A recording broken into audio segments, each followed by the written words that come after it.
Ben aşık olunca kükredim coştum, meydanlara girdim, sen ne iş yaptın?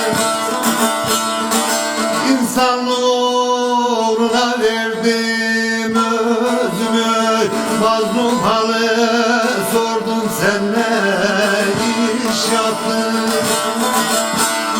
İnsanlık uğruna verdim özümü, mazlum halı sordum, sen ne iş yaptın?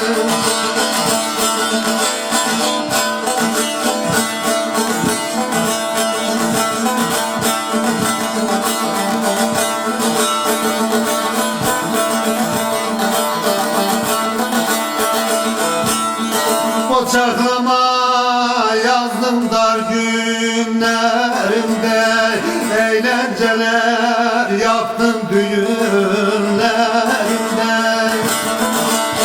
Binlerce insanın gönllerinde, ben saraylar kurdum, sen ne iş yaptın? Binlerce insanın gönüllerinde, ben saraylar kurdum, sen ne iş yaptın?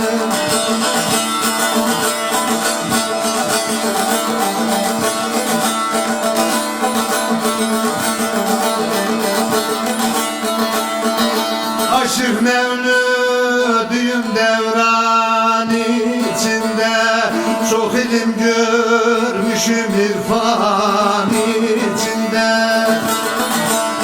Hakkın kelamını Kur'an içinde okuyanlar gördüm, sen ne iş yaptın? Hakkın kelamını Kur'an içinde okuyanlar gördüm, sen ne